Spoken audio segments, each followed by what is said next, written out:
follow us sa aming bagong channel na Aswang Confessions. Kita-kits, don't forget Aswang Confessions.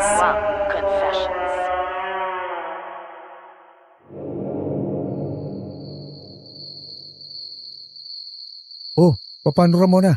Alis na ako. Huwag mong kakalimutan, pinag-usapan nating dalawa ha. Oo, Gonzalo, makakaasa ka. Ramona! Anong ginagawa ng walang hiyang yan dito?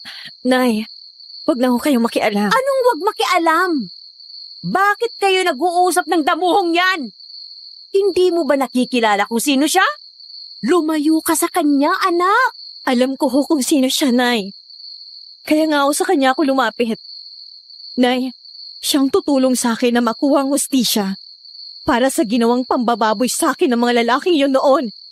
Si Gonzalo, siyang gagawa ng bagay na hindi kayang gawin ng batas natin. Siyang magpaparusa sa kanila. Nakipagkasundo ka sa demonyong yan? Nababaliw ka na, Ramona! Pabayaan niyo na ako, Nay. Alam ko ho ang ginagawa ko.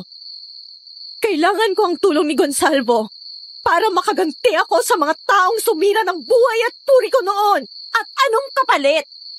Sasama ka sa kanya? Magpapakaalipin ka sa isang halimaw na kagaya niya? Ramona, para mo na ring ibinenta ang sarili mo sa demonyo! Nagpapatawa ka yata, Tasing. Alam mo sa sarili mong, hindi ko kailangan ng anak mo. Hindi ako tumitikim ng nalawayan na ng iba. Sariwa ang gusto ko. Anong ibig mong sabihin? Ramona, anak, anong sinasabi ng demonyong yan? Lola? Mama? Bakit po nandito kayo sa labas? Gabi na po Pasok na po tayo sa loob. Baka po may dumating na aswang Oh, Diyos ko! Hindi! Hindi pwede! Ramona, anong ginawa mo?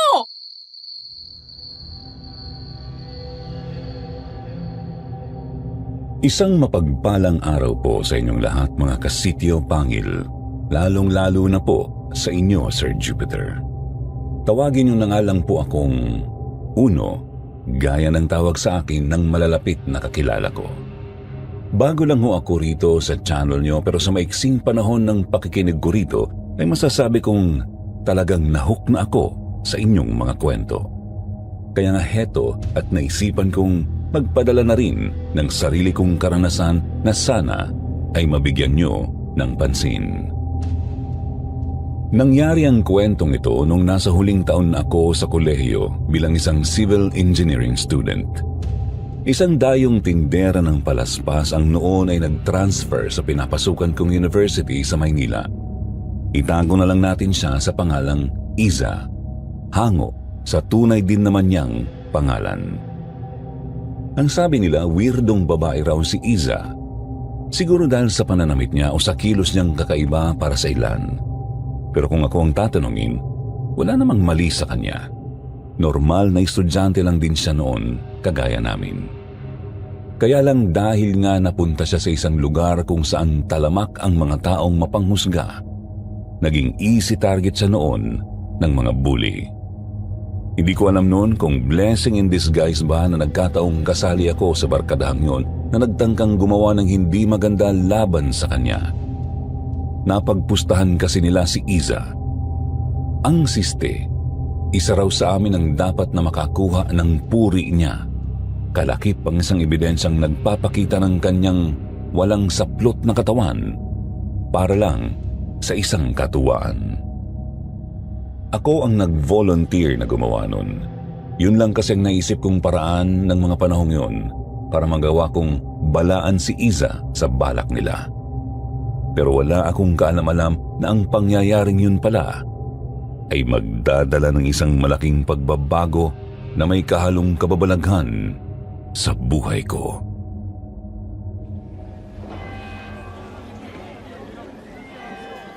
Siya ba yung sinasabi mo ba, pre? Oo, pre. Siya nga. Isa raw ang pangalan niya, sabi ni Eman. Naku, tama ka nga. Mukhang kawawa nga siya, oh. Tingnan mo, inosente pa naman ang dating niya. Parang hindi makapasag pinggan. Alam mo, pre, dyan talaga ako hanga sa iyo eh. Kahit palagi mong kasama ang mga siraulong yon, hindi nila kahit kailan ma-impluwensyahan ang ugali mo. Hindi talaga mangyayari yun, pare.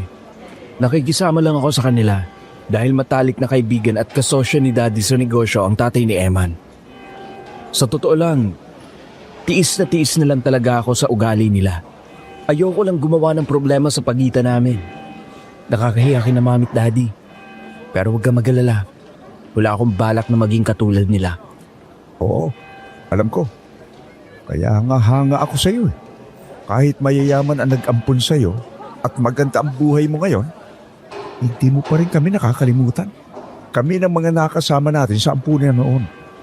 Eto nga, kinuha mo pa kung maging personal driver mo para matustusan ko rin ang pag-aaral ko sa college. Kahit na medyo late na. Salamat, pare. Wala yun, ano ka ba? Alam mo, dapat yung mga barkada mong hilaw na yan, yung mga binibiktima ng kung sino mang nandudukot daw ng mga kabataan dito sa atin eh. Nabalitaan mo ba yun? Isang estudyante na naman daw na nag-aaral sa university natin ang nawawala. Pangatlo na yun, hindi ba? Nabalitaan ko nga yun. Pero hinala ko, mga sindikato o masasamang loob yung mga nambibiktimong yan. Marami rin kasing malulokong kabataan dito sa lugar natin. Mag-ingat na lang siguro tayo. Kung sa bagay. Tsaka, palagi naman tayo magkasama eh. Ako na bahala sa'yo. Pero, babalik tayo dyan sa babaeng pinagpupustahan ng mga kabarkada mo. Nagtataka lang ako kasi pare. Bakit? Nagtitinda sila ng palaspas nung lola niya. Eh, di ba? As Wednesday pa lang ngayon, malayo pa naman ang Holy Week ha. Ang sabi ni Eman, dumadayo raw talagang maglolang yan dito sa atin kapag Holy Week, galing Batangas, para magtinda ng palaspas. Mas malaki raw kasi ang kita rito. Doon daw sila palaging tumutuloy nun sa kamag-anak nilang taga dyan lang sa malapit. Kaso namatay na raw yun nung mga nakaraang linggo lang. Kaya napaaga ang uwi nila dito sa Maynila. Ganun pala. Tuluyan na rin kasing nag-transfer yung si Isa sa school natin. Total, sa kanila naman naiwan yung bahay nung pumanaw nilang kamag-anak. Baka kailangan nila ng pangtustos sa gastusin. Kaya ngayon pa lang nagtitinda na sila ng palaspas.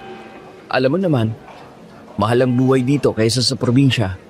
Kung sa bagay. Pero, parang dahil yata dun, kaya naging easy target siya ng grupo ni Eman. Medyo weird kasi siya pare, no? Kahit nga yung pananamit niya, masyado nang pinaglumaan ng panahon. Balot na balot. Samantalang ang init-init dito sa Maynila. Halos pareho nga sila ng itsura ng lola niya, oh. Kapag nakatilikod sila, halos hindi mo na makikita kung ano ang pagkakaiba nilang dalawa. Kaya nga siya pinagtitripan ni na Eman eh. Gago talagang mga yun. Naturingang may mga kaya sa buhay kung mag-isip, mga utak kriminal. Gets ko na.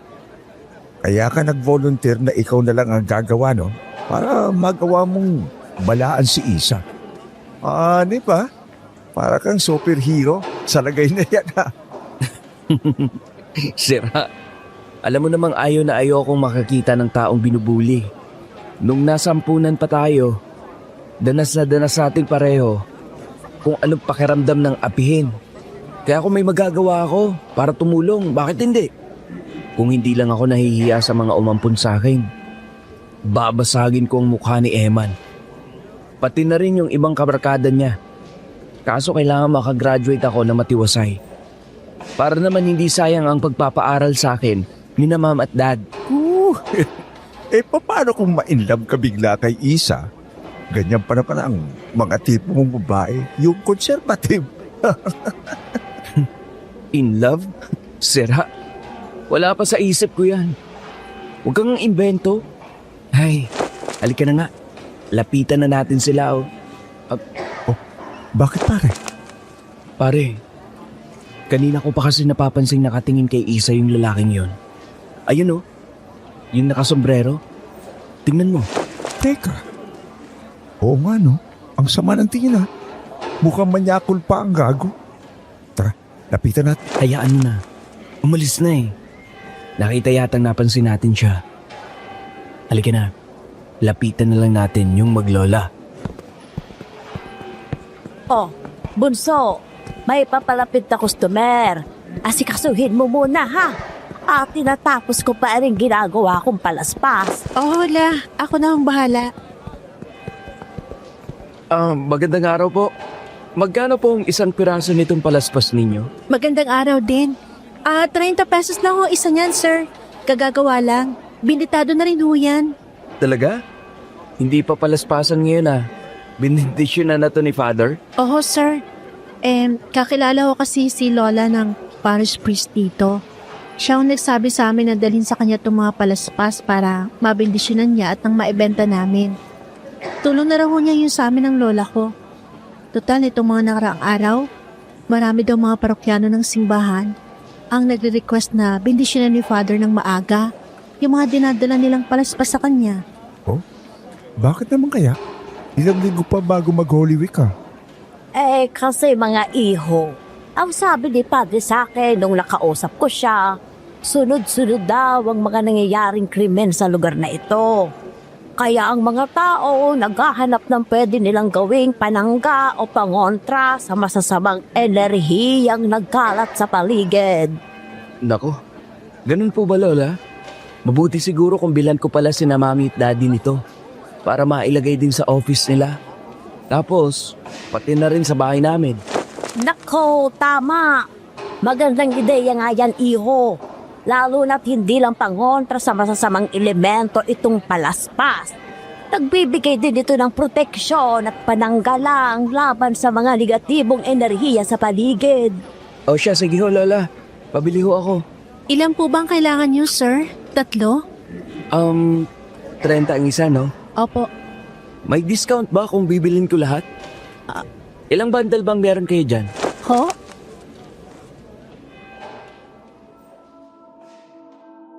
Biglang napahinto si Iza sa akmang pagdampot niya noon ng isa sa mga paninda nilang palaspas at napatunghay ng tingin sa akin gamit ang nanlalaki niyang mga mata. Mukhang nagulat siya sa sinabi ko.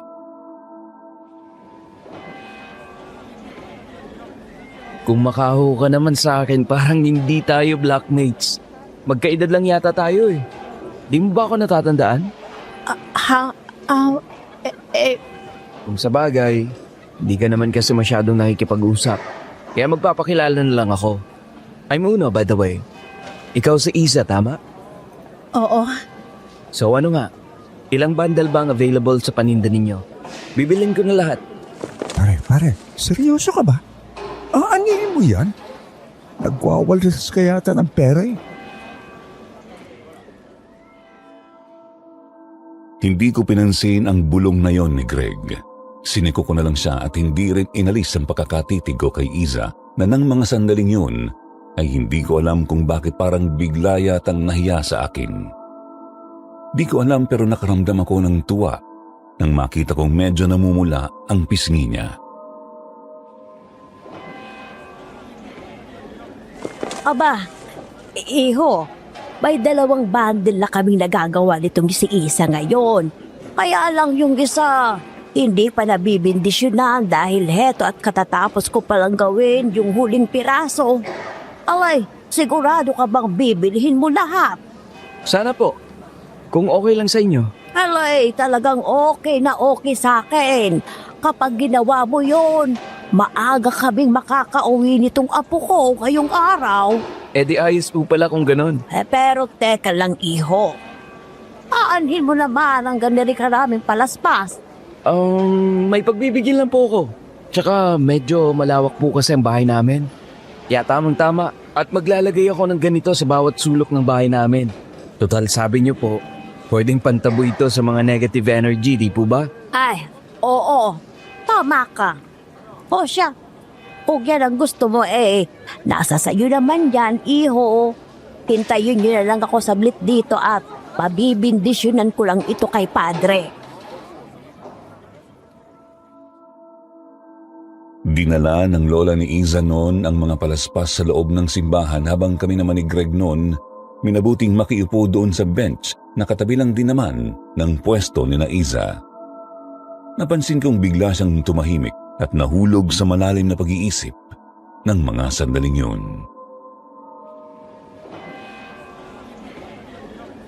Uy, Iza, okay ka lang? Bakit mo binili lahat ng paninda namin? Ginawa mo ba yun para insultuhin ako? Para ipamukha sa akin anak mayaman ka? At hindi ako bagay pumasok sa eskwela ang pinapasukan mo rin? Ha?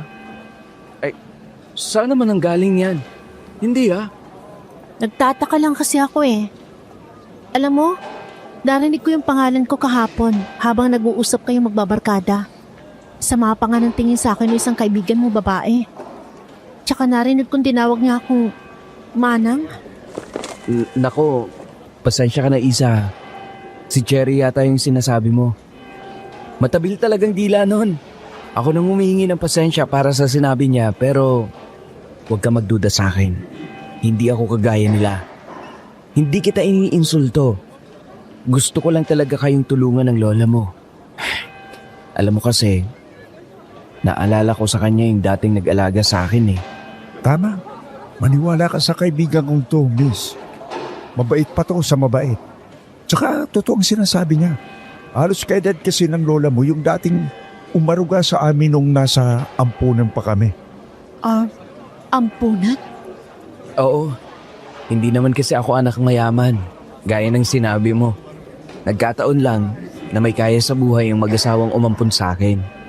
Maniwala ka. Wala akong planong insultuhin ka. Isa pa, marami rin naman talaga akong pwedeng pagbigyan ng mga binili kong palaspas ninyo. Maraming empleyado si Daddy sa furniture shop kung saan ako tumutulong sa pagmamanage. Bukod pa sa mga kasambahay namin at sa mga colleagues ng mami ko. Sigurado ako, hihingi rin sila kapag nakita nila yan. Ganun ba? Pasensya ka na kung napagdudahan kita. Maganda nga yan eh. Hindi ka basta-basta nagtitiwala. Siya nga pala, etong kasama ko, siya si Greg, best friend ko. Nice to meet you, Isa. Sa'yo rin, Greg. Ang lola ko naman, Tasing ang pangalan. Oh, ayan na pala siya eh.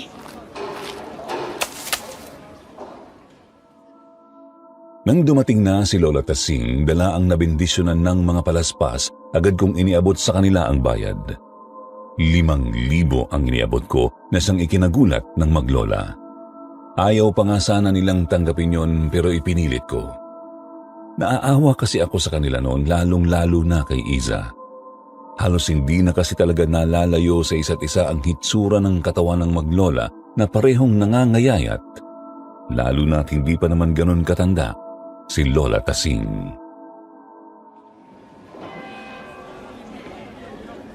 Tanggapin niyo na po yan, Lola.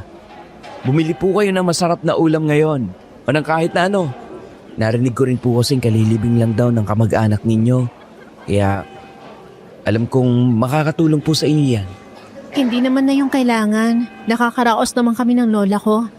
Yung tamang halaga lang ibigay mo sa amin, ayos na yun. Naku, Isa. Huwag ka nang tumanggi. Ganyan talaga ang kaibigan kong yan. Kahit kaming mga katropa niya, palagi niya rin kami inililibre. Ganyan talaga siya kapag natutuwa siya sa isang tao. Oh, siya sige. Kung ganyang mapilit kayo, hindi na namin ito tatanggihan pa. Sa totoo lang, gusto kong bilhan ng bagong damit itong apo ko. Para naman hindi siya nagtitiis sa mga lumang damit ko. Salamat sa iyo, iho. Lola, hindi naman ako kailangan eh. Ibili na lang ho natin yun ng vitamins nyo tsaka ng makakain. Para naman hindi tayo magtiis sa sardinas tsaka tuyo. Kahit ilang araw lang. Gusto ko pong kumain naman kayo ng masustansya. Syempre, gagawin din natin yun. Kakain tayo ng masarap. Pero, hayaan mo na ako, apo. Alay, hindi na bagay sa'yo ang mga lumang damit ng lola. Dalagang-dalaga ka na eh. Pumayag ka nang bilhan kita ng damit. Para naman, hindi lang ako nakakakita ng tunay na ganda ng apo ko.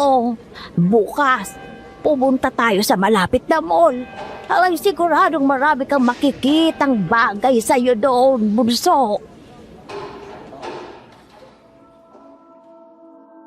Parang kinurot ang puso ko nang makita kong puno ng pagmamahal na hinaplos pa ni Lola Tasing ang mukha ng kanyang apo. Inipit din ito sa likod ng tenga ni Iza ang ilang hibla ng buhok na tumatabing sa mukha niya. Napangiti ako noon, lalo na nang ngumiti na lang din si Iza sa lola niya. Paano ho? Uuwi na ba kayo niyan? Oo sana, iho.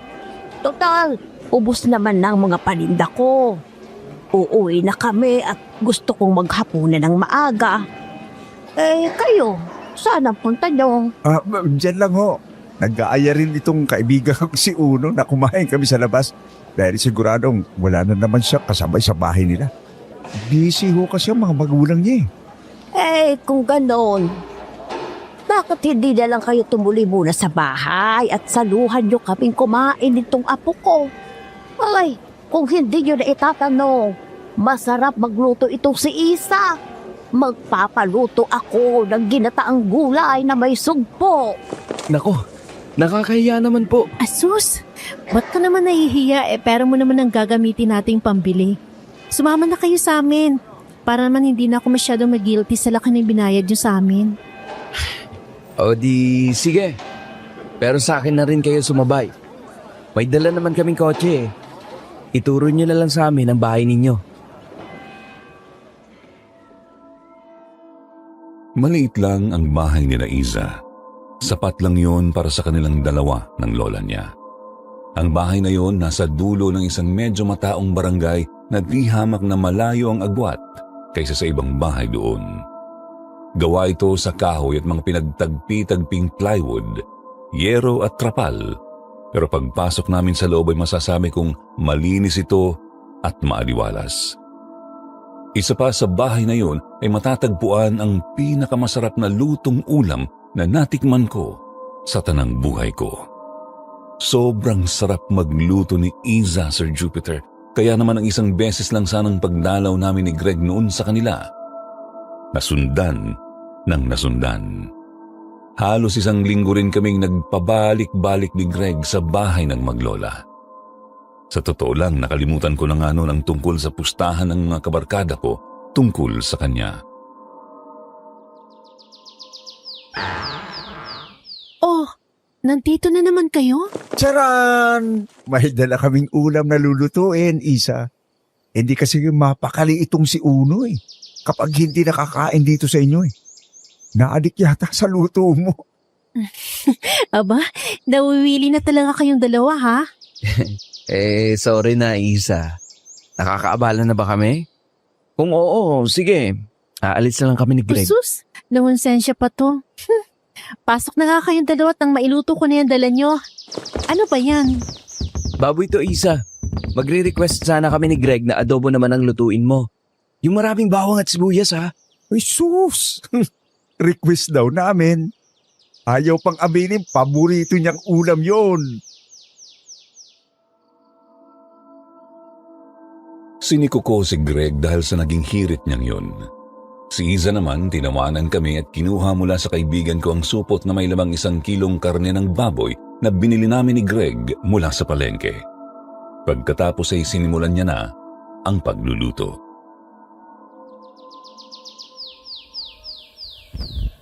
Nasaan nga pala si Lola Tasing? Nasa simbahan. May pinag-uusapan lang kasi sila ni Father kaya sabi niya, mauna na raw ako maghapunan sa kanya. Tamang-tama naman pala ang pagdating namin At least may kasabay ka na kumain, hindi ba? Teka Isa, tulungan na kita. Ako na maghihiwa niyang bawang. Ano yan? Ang alin? Para kasing may narinig akong kakaibang tunog sa labas. May alaga ba kayong aso? Parang may umaangil Ha? Oo, wala naman kami alagang aso. Baka naman naligaw lang yon. Huwag mo nang pansinin. Teka, sisilipin ko lang saglit. Huwag. Kailangan ko na kasi yung bawang Uno. Bilisan mo ng pitpitin niya at mainit na tong kawali ko Titingnan ko lang naman kung ano yon. Saglit lang to. Binuksan ko ang bintana at sumilip ako mula doon. Wala akong nakitang kahit na anong hayop o tao man lang doon, pero napansin kong may mga bakas ng malalaking hiwa yung gilid ng bintana. Parang may kumalmot doon.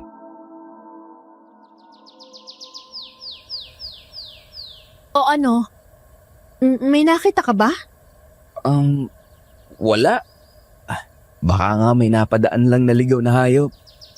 Teka. Isasara ko na lang ulit ito. Excuse muna sandali. Lalagyan ko lang ng asin yung bintana. Asin? Para saan? Palagi talagang pinalalagyan ni Lola ng asin ng mga bintana at pintuan ng bahay namin. Kaso nakalimutan kong gawin kanina. Pampaswerte raw kasi yan eh. Tsaka pantaboy sa masasamang elemento sa paligid. Bukod sa palaspas. Oh. Mapamahiin pala talaga kayo, no? Well, sabagay. Ganun talaga yata sa kahit na anong probinsya.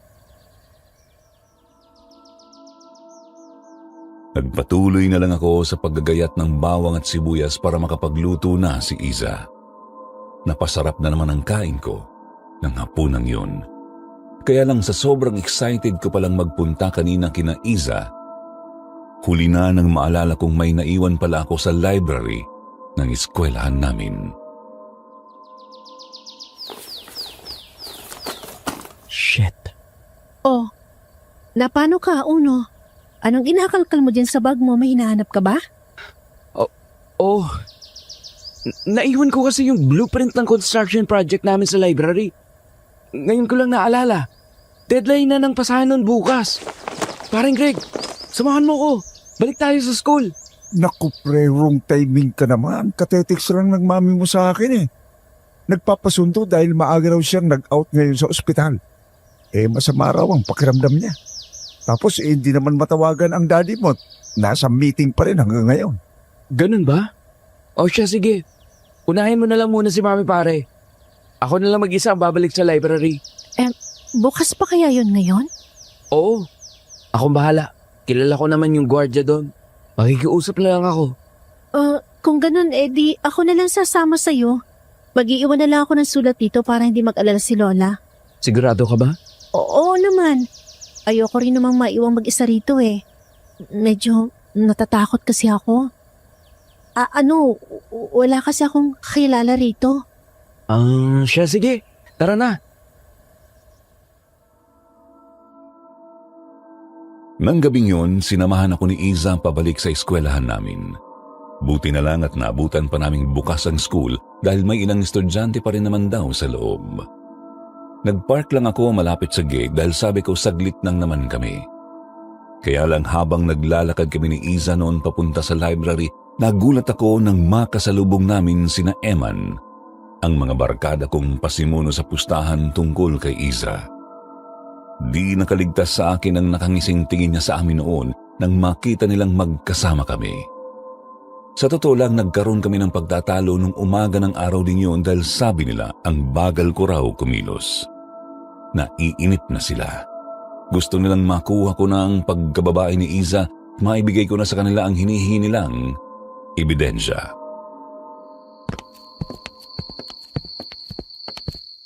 Uno! Ito yata yung hinahanap mo, oh. Oo! Yun nga yun! Thank you! Siya. Uwi na tayo. Baka kasi nakauwi na rin si Lola. Wala siyang kasama. Sige, Iza! Tara na! Hahakbang na sana kami ni Iza noon palabas ng library nang bigla na lang sumara ng malakas ang pintuan. Napalingon agad ako sa bintana at nakita ko ang imahen ng mga kabarkada kong hilaw na tumatakbo palayo habang nagtatawanan. Bigla akong nakaramdam ng inis. Sinasabi ko na nga ba at may hindi magandang plano ang mga ito base pa lang sa tingin sa akin kanina ni Eman. Mga gago! Uno? Bakit? Isa, may naglock sa atin dito sa loob. Ano? Sino naman ang gagawa nun sa atin? Tsaka, bakit? May mga gago lang na nantitrip sa atin. Pero kalma ka lang. Kilala ko kung sino sila. Sina Eman yun. Yung blackmates natin. Huwag kang mag-alala. Ite-text ko si Greg. Magpapasundo na lang tayo sa kanya.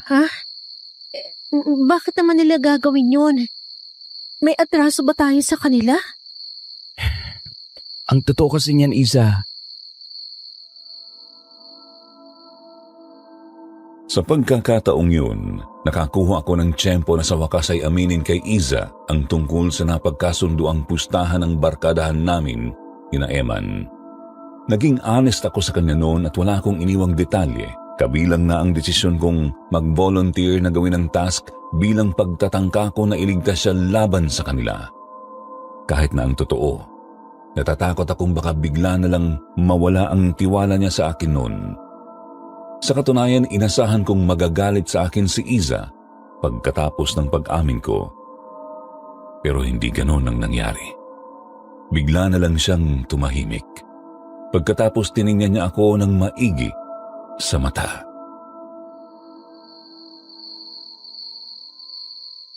Salamat, Uno, ha.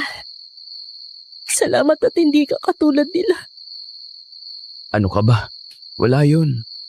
Magkaibigan naman na tayong dalawa eh. Ana, huwag ka nang umiyak. Akong bahala sa'yo. Hindi ka nila maaano. Wala na akong magagawa. Mukhang ikaw lang ang matinong lalaki mahanap ko rito, Uno. Kaya patawarin mo sana ako sa gagawin ko. Ikaw na lang ang pag-asa ko eh. Ha? Pag-asa saan? Anong sinasabi mo dyan, Isa? Pasensya ka na. Mas maigi nang sa'yo ko ibigay ang sarili ko. Para hindi ako masyado magsisi. Patawad talaga. Ano ka mo? Hindi kita masyadong marinig, Isa. Bakit ba Isa, teka, anong ginagawa mo? Bakit bigla kang naguhubad?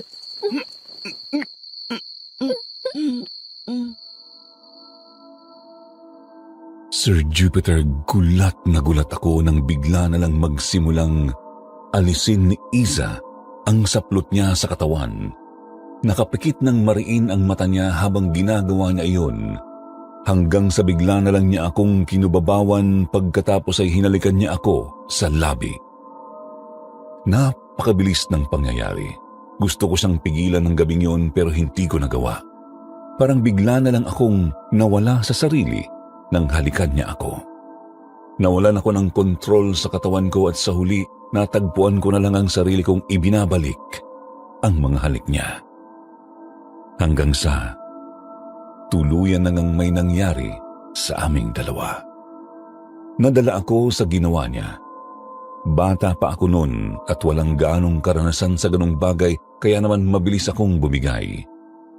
Hindi ako nakapagpigil. Dahil na rin sa pagkabigla, akala ko magkakausap pa kami ni Iza pagkatapos ko siyang ihatid ng gabing yun pauwi.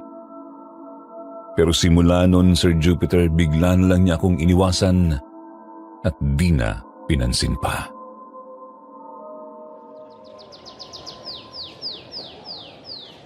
Pare, si Isa nagtitinda na pala ulit sila ng lola niya. Kung sa bagay, 2 araw na lang palaspasan na eh. Oo nga. 1 buwan na kayong hindi nagpapansinan ha. Wala ba kayong balak na mag-usap ulit? Lapitan mo kaya siya. Pare, sinubukan ko naman kausapin siya tungkol dun eh. Pero, nakita mo naman di ba? Bigla na lang niya akong iniwasan. Tinaguan niya pa nga ako. Ewan ko ba? Pero, mas mabuti na rin siguro yun. Hindi ko rin naman alam kung anong gagawin ko kapag hiniling niyang panagutan ko ang nangyari sa amin. Hindi ko naman kasi siya mahal eh. Wala rin namang relasyon na mamagitan sa aming dalawa. 1 linggo pa nga lang kaming magkakilala noon tapos... Ay ewan, tara na nga. Teka pare, si Isa, lumalapit sa atin Ano? Uno, pwede ba kita makausap? Isa? Exit muna ako pare ha. Mukhang malalim ang magiging usapan ninyo eh. Una na ako sa kotse.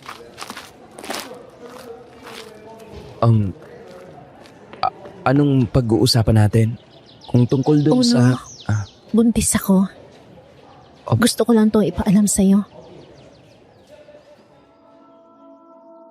Bigla akong napanganga sa walang pakundangang pag-amin yon ni Iza sa akin. Di man lang ako nakabuelo. Dahil doon ay parang nabingi ako bigla sa sinabi niya. Yung dugo ko parang umakyat bigla lahat sa ulo ko. Anong sabi mo? Nagkakamali yata ako nagdinig. Tamang dinig mo, Uno. Buntis ako. Nagbunga nangyari sa atin noong nakaraang buwan. Pero, Huwag kang mag-alala. Wala naman akong balak na ipaako sa iyo tong bata dahil alam ko ako may kasalanan nito. Naisip ko lang na may karapatan ka ring malaman ng tungkol sa kanya dahil ikaw ang tatay niya. Pero ayos lang naman sa akin kung hindi mo siya kikilalanin. Sorry. Sana mapatawad mo ako. Parang bigla akong natuod sa sinabi ni Iza. Nablangko bigla ang utak ko. Wala akong mahagilap na sasabihin at walang boses na lumabas sa lalamunan ko. Nakatulala lang ako noon sa mukha niya ng matagal hanggang sa nakita kong bumuntong hininga siya at tinalikuran ako. Nang humakbang siya papalayo sa akin, gusto ko siyang pigilan at habulin pero hindi ko nagawa. Di ako nakagalaw at naiwan na lang akong nakatayo at nakatingin sa kawalan.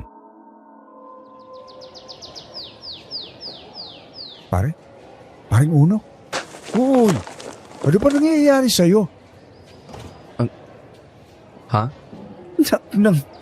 Ano bang pinag-usapan niyo ni Isa at parang bigla ka yatang nawala sa sarili? Pare, si Iza, buntis siya. Ano? Teka, nasan siya? Kakausapin ko siya. Paano mo kakausapin umalis na sila ng lola niya? Ayun, umuwi na. Kanina ka pa kasing tulala dyan. Hindi mo na namalayan ang nangyayari sa paligid mo. Umalis? Sandali. Habulin ko siya. Saan sila nagpunta? Nilingon ko ang gilid ng simbahan na nasa kabilang kalsada mula sa pwesto ko at nakita kong wala na nga roon ang maglola. Ewan ko rin. Basta abang nasa kotse ako kanina, nakita kong iniwang ka ni Isa dito. Tumawid siya pabalik sana sa pwesto nila ng lola niya. Pero may lalaki siyang nakabanggaan. Tapos parang bigla na lang siyang natakot at kumaripas ng takbo palayo. Kasunod si Lola Tasing. Ano? Sino namang lalaki yun? Ewan ko, hindi ko namukhaan Kasi ang haba ng buhok. Ang natatandaan ko lang maskulado yung lalaki. Tsaka mukhang may edad na, mukhang manyakol. Pero teka. Ano nga ulit ang sinabi mo? Buntis si Isa? Oo pare. Pero sabi niya, hindi naman daw siya humihiling na panagutan ko siya o kilalanin ng bata. Siya naman daw ang may kasalanan na nangyayari sa amin. Gusto niya lang daw na ipaalam yung sa akin dahil may karapatan ako bilang tatay. Naku, problema yan pare. Anong gagawin mo? Huwag mong sabihin hindi mo nga siya pananagutan. Di ko rin alam pare. Kaya nga natutulala ako. At yung buhay to Pare. Alam mo, kaibigan kita Pero ako na ang nagsasabi sa'yo. Hindi magandang pabayaan mo na lang si Isa at yung bata. Ano ba ang buhay ng walang magulang? Kaya sana mag-isip ka. Buong gabi, hindi ako mapakali. Hindi ko nga naalalang kumain. Halos hindi rin ako makatulog noon dahil lagi lang bumabalik sa isip ko yung sinabi ni Iza. Parang may bumigat sa dibdib ko at kahit anong pilit kong itulog na lang ito, binabangungot lang ako ng konsensya ko. Kahit pa sinabi ni Iza na siya ang may kasalanan ng nangyari sa amin, alam kong pareho naming ginusto yun. Nadala rin ako. Kaming dalawa pa rin ang bumuo sa batang yun. Isa pa hindi ko gustong danasin ng anak ko kung ano ang dinanas ko sa mga tunay kong magulang na basta na lang akong pinabayaan. Kaya nang mag-umaga, nagpa siya akong aminin kina mami at daddy ang nagawa ko. Ano ka mo? Uno, nakabuntis ka. Anak naman, hindi ito ang inaasahan namin sa'yo ng daddy mo. Bakit naman hindi ka nag-ingat? Sorry ma'am, dad. Kasalanan ko to. Hindi na po ako mangangatwiran. Pasensya na po kayo. Ano pa nga bang magagawa natin? Nandyan na yan. Alam nga namang takbuhan mo. Iyo, alam mong hindi yan ang itinuro ko sa'yo. Nasaan ang girlfriend mo? Sana maipakilala mo na siya agad sa amin ng daddy mo. Para maasikaso na natin kaagad ang magiging kasal nyo. Maybe you should just have a civil wedding for now. Saka nang kasal sa simbahan. Kapag naipanganak niya na ang magiging apo ko. Ma'am, hindi ko siya girlfriend eh. It was just a one-night stand. Regardless kung anong relasyon ninyo ng ina ng bata na, hindi ako papayag na pabayaan mo ang apo ko. You should talk to her. Linawin yung dalawa kung paano magiging setup ninyo.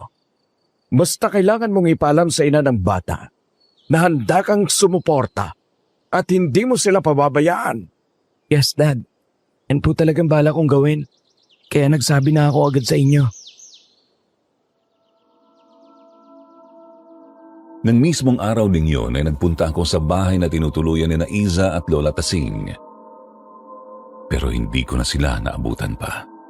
Ang sabi ng nakakitang kapitbahay, bumalik daw sila ng probinsya kanina pang madaling araw.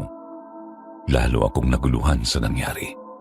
Pero isang pasya ang nabuo sa isip ko pagkatapos noon. Susundan mo si Isa sa kanila? Oo. Kaya samahan mo ko. Bukas na bukas din aalis na tayo. Nakapagpaalam naman ako sa mga proof natin. Total, naipasa ko naman na ang mga dapat nating ipasa. Anong plano mo? Pakakasalan mo si Isa? Pare, alam mo kung anong stand ko. Hindi ako magpapakasal sa isang babae kung hindi rin lang pagmamahal ang pundasyon ng magiging pagsasama namin. Hindi rin kami magtatagal kapag ganun.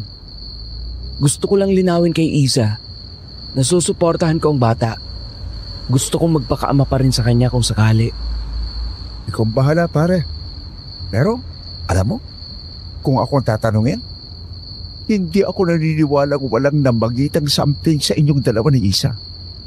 Kasi hindi naman kayo basta maakit at madadala ng ganun sa sitwasyon kung hindi kayo attracted sa isa't isa. Baka naman, in denial ka lang.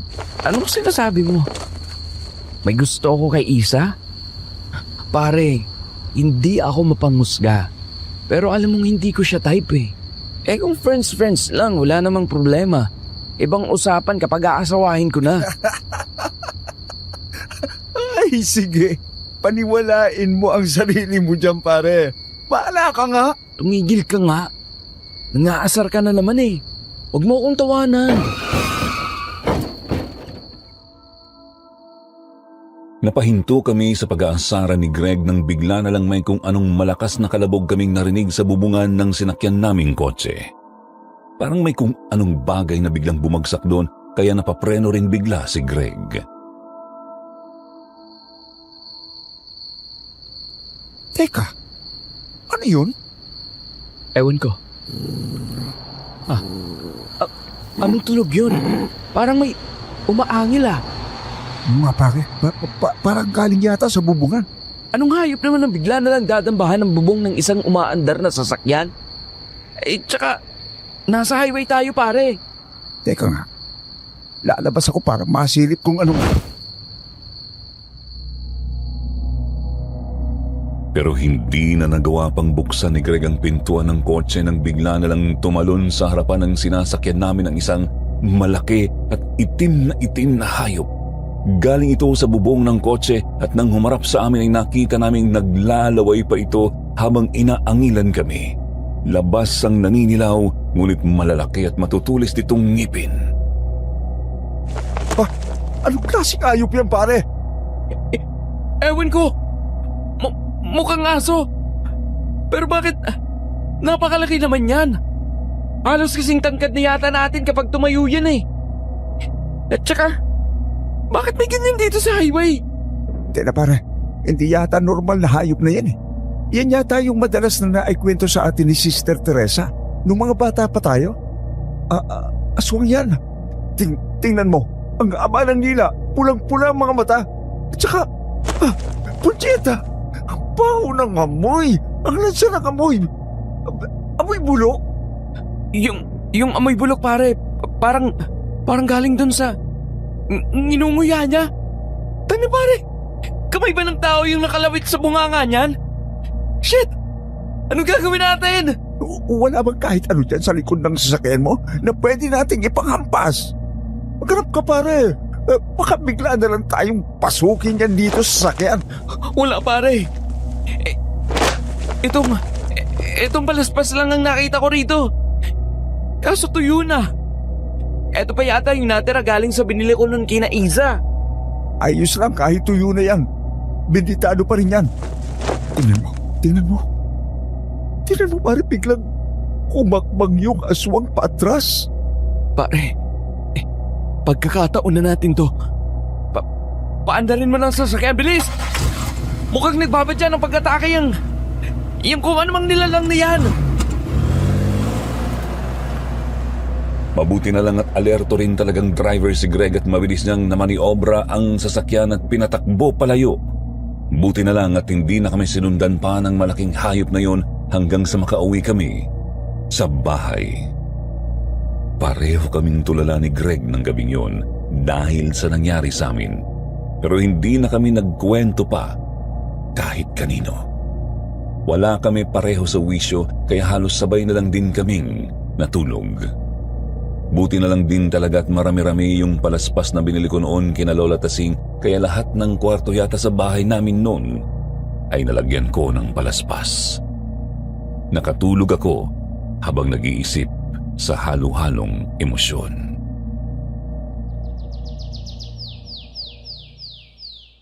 Mag-iingat kayong dalawa doon. Palagi kayong tatawag. Hindi kayo pamilyar sa lugar na pupuntahan ninyo. Kaya wag na kayong gagawa pa ng kalokohan na iintindihan ninyo. Mahirap na. Delikado ang panahon ngayon. Kaninang umaga lang, may natagpo ang bangkay doon sa may gilid ng highway. Halos lasog-lasog ang katawan. Hanggang ngayon, wala pang makapagsabi kung na-hit and burn ba o biktima ng kung sinong pag-alagalang kriminal dyan sa paligid. Kaya mag-iingat kayo sa daan, ha? Umakyat ang kilabot sa dibdib ko nang sabihin yon ng daddy habang nagpapaalam kami ni Greg na aalis na para sundan nga si Iza. Nagkatinginan pa kaming magkaibigan pero alam kong pareho ang nabubuong hinala sa mga utak namin tungkol sa kung sino o ano ang umatake sa sinasabi ng bangkay na natagpuan sa highway. Pero ng mga sandaling yun ay wala ako sa katinoang isipin pa ang tungkol doon dahil mas pinoproblema ko ang pakikipag-usap ko kay Iza tungkol sa batang ipinagbubuntis niya. Yes, Dad. Aalis na ho kami. Dad, sorry po ulit. Pakisabi rin po kay Mami. Basta gawin mo lang ang tama na. Nandyan na yan eh. Isa pa, gusto rin namin ng mami mo ang magkaapo sa'yo. Napaaga nga lang ng konti. O siya, lumakad na kayo. At baka abutin pa kayo ng ulan. Tara na pare. Buti na lang talaga mababait yung mga umampun sa iyo, ano? Kung ako ang tatay mo, gulpi ka sa akin.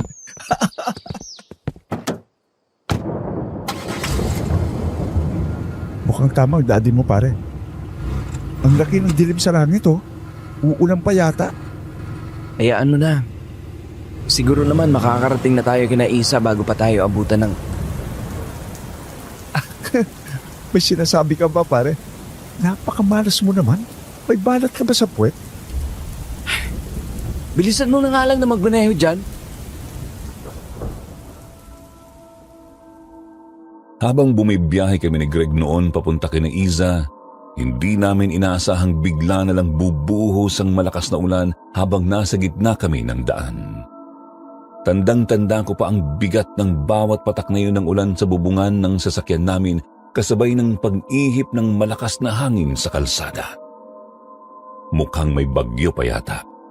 Nakalimutan ko nang i-check ang balita bago kami umalis kaya wala akong kaalam-alam. Dahil doon, malapit nang gumabi ng tuluyan naming marating ang mismong baryo ni Iza. Halos hindi na namin makita ang daan noon sa sobrang kapal ng hamog. Pero mas nangingibabaw ang kaba ko ng mga sandaling yun. Hindi ko alam kung ano ang gagawin ko. Oras na magkita kami ulit ni Iza. Maaring wala nga akong nararamdamang pagmamahal para sa kanya pero anak ko pa rin ang dinadala niya. Kaya gusto kong magpakatatay.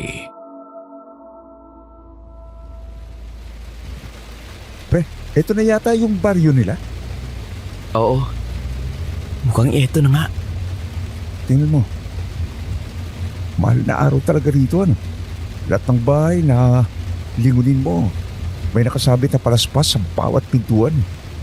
Teka. Saan kaya rito yung kinaisa?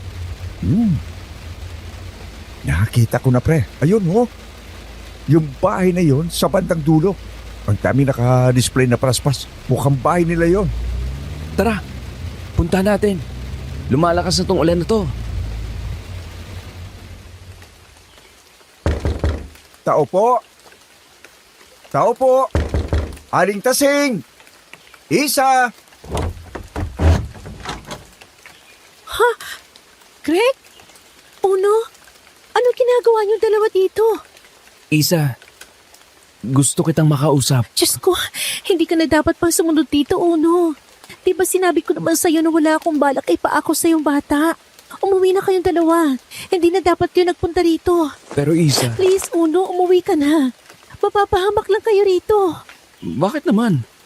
Gusto lang naman kitang makausap, Isa, please. Ako ang ama ng batang dinadala mo. Kaya, hayaan mo sana ako magpakaama sa kanya. Isa, apo. Ay, gabi na. Bakit ba bukas pa yung pintuan? Sino ba yung mga kausap? Iho. Oo, Lola Tasing. Kami nga ho ito. Ano ginagawa nyo rito mga bata kayo? Bakit nyo kami sinundan? Lola, gusto ko lang ho sana makausap ang apo ninyo. Please naman po, pagbigyan niyo ako. Sige na po, Lola Tasing. Lumalakas na rin po ang ulan dito sa labas eh. Mukhang may bagyo. Kaya imposible makauwi kami agad nitong si Uno kung papaalisin nyo kami. Delikado na ho sigurado ang daan. Dahil medyo liblib ho itong baryo ninyo. O siya, halina kayong dalawa't magsipasok na kayo sa loob. Ay basang-basa na kayo ng ulan, baka magkasakit pa kayo. Walang nagawa si Iza nang si Lola Tasing mismo ang nagpapasok sa amin ni Greg sa loob ng bahay. Bagamat hindi nakaligtas noon sa paningin ko ang makahulugang tingin ng maglola. Pakbang na sana kami ni Greg papasok sa loob ng bahay nila nang bigla na lang kaming makarinig ng mahinang pag-angil sa likuran namin. Sabay pa kaming napalingong magkaibigan sa pinanggalingan ng ingay.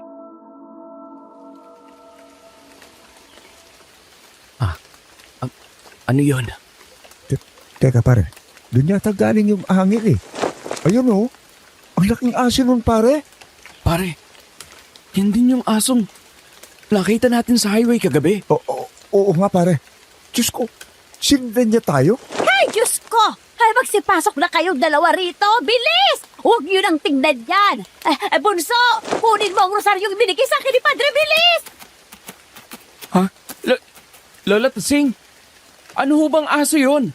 Bakit ang laki? Oo nga ho. At saka, tumakbo ho agad siya nung marinig na pinakukuha niyo ang rosaryo niyo. Hindi naman kasi ordinaryong aso lang yon, mga iho. Aswang ang isang yun. Aswang ho?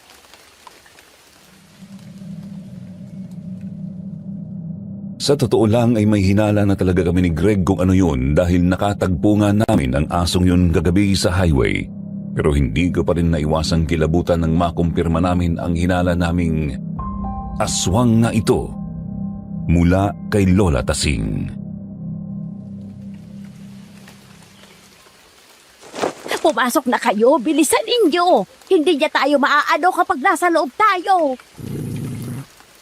Ngeta, mukhang lalo yatang nagalit. Hayaan niyo siyang magalit. Huwag niyo na siyang silipin pa. Lang niya pare, sinusundan yata tayo ng aswang na yan eh. Kagabi pa niya tayo inaatake. Ano bang atraso natin dyan? Hindi ko rin alam. Sa totoo lang, nagtataka rin ako pare. Akmang sasagot pa sana si Greg noon sa sinabi ko nang bigla na lang kaming sabay na napalingon kay Iza. Kasalanan ko. Pasensya na, kasalanan ko to. Isa, bakit ka umiiyak? Anong nangyayari sa'yo? Kasalanan ko kung bakit pati ikaw. Hinahabol na rin niya ngayon, Uno. Patawarin mo ako. Anong ibig mong sabihin, Isa? Pasensya na kung idinamay kita, Uno. Patawarin mo ako. Desperado na lang talaga ako eh. Akala ko kasi titigilan niya na ako. Akala ko aayawan niya na ako kapag nakuha na ako ng iba. Pero lalo siyang nagalit.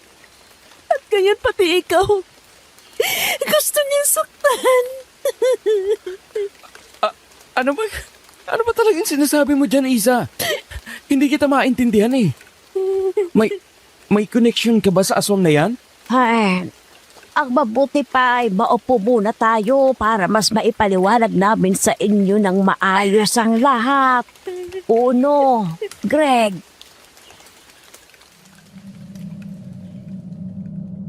Iginiya kami ni Lola Tasing paupo sa mahaba nilang bangko na gawa sa kawayan na nagsisilbing sofa sa kanilang maliit na living area. Punong-puno ng mga tanong ang isip ko ng mga sandaling yun, Sir Jupiter. Nagtataka at nabibigla ako sa mga nangyayari hanggang sa magsalita na nga si Lola Tasing at ikinwento sa amin ang tunay na nangyayari. Matagal na panahon na ang nakakalipas. Buhat ng makaranas ng pananamantala ang anak kong si Ramona. Mula sa isang grupo ng mga kalalakihang taga-Karatig Baryo. Winasak nila ang puri ng anak ko. At iniwang halos mawala ng ulirat sa gitna ng daanan. Pagkatapos nila siyang pagsawaan. Nagbunga ang hindi magandang karanasan niyang yun ng isang batang kinabuhian niya ng gusto. At yun ay walang iba kundi ang apo kong si Isa. Pasensya na po sa nangyari sa anak ninyo, Lola Tasing. Pero, ano pong kinalaman nun sa aswang na humahabol sa amin ngayon? So sobrang desperasyon kasi ni Ramona na makaganti sa mga tao sumira ng buhay niya. Nagdesisyon siyang makipagkasundo sa demonyong si Gonzalvo. Sino naman ho yun, Lola Tasing? Si Gonzalvo ay mula sa mayamang angkan na pinaniniwala ang mga unang naninirahan noong araw sa lugar na ito. Sila ay may lahing aswang. Nakalaunan ay natutong makibagay sa mga tao upang mabuhay sila ng maayos.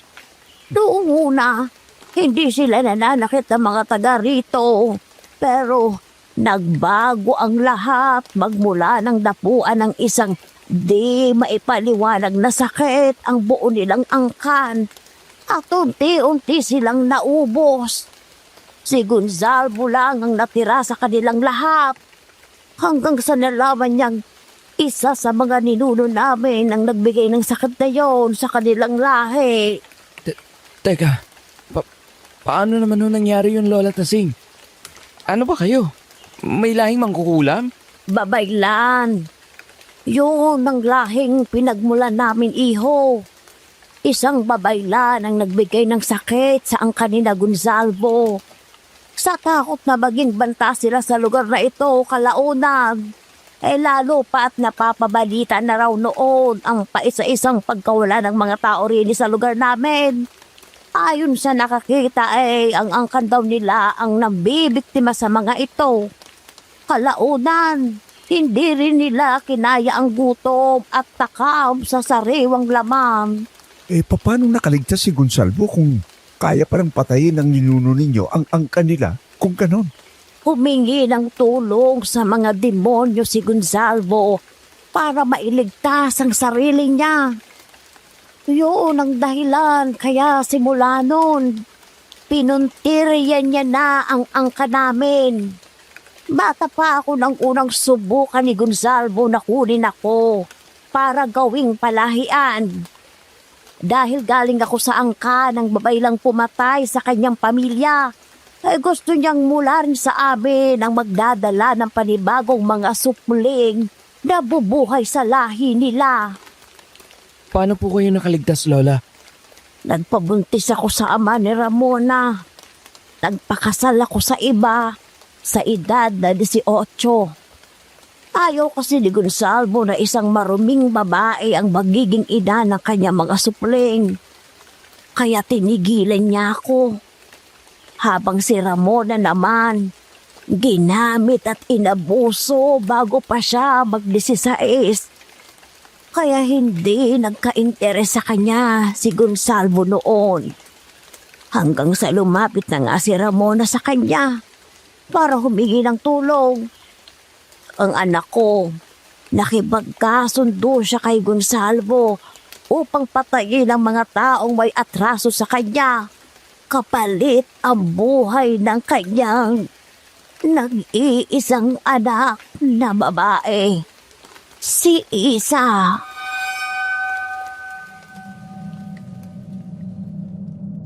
Para akong binuhusan ng malamig na tubig nang sa wakas ay maintindihan ko kung ano ang pinupunto ng paliwanag na yon sa amin ni Lola Tasing. Napalingon ako kay Iza na noon ay umiiyak pa rin.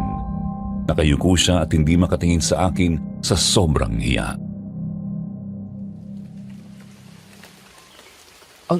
Ang ibig ninyong sabihin, sinadya ni Isa na magpupunti sa akin? Gaya ng ginawa niyo noon? Para makaligtas siya sa banta ng aswang?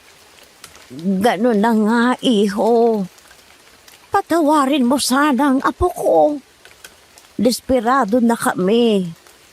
Hindi namin alam kung paano pa siya titigilan ni Gonsalvo. Ang buong akala namin, kapag ginawa ni Isa ang ginawa ko noon, titigil na rin si Gonsalvo sa panggugulo sa kanya. Pero nagkamali kami. Dahil lalo lang nagalit ang aswang. At ngayon, pati kayo ay hinahabol niya. Dahil ibinenta siya ng sarili niyang ina sa demonyong yun, Lola Tasing. May direktang koneksyon ang aswang sa kanya. Hindi gaya niyo at ni Ramona. Iba ho ang kaso ng apo ninyo. Pakiramdam mo siguro ng aswang na yon, pag-aari niya si Isa. Mukhang tama ka nga doon, iho.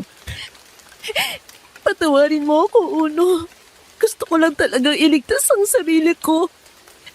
Sinubukan ko lang gumawa ng paraan para mabuhay ako ng maayos. Pero wala pa rin akong napala. Kahit anong gawin ko, kukunin niya pa rin ako. Hindi ko sinasabing tama ang ginawa mo, Isa. Pero, naiintindihan kita. Kaya huwag kang masyadong harsh sa sarili mo.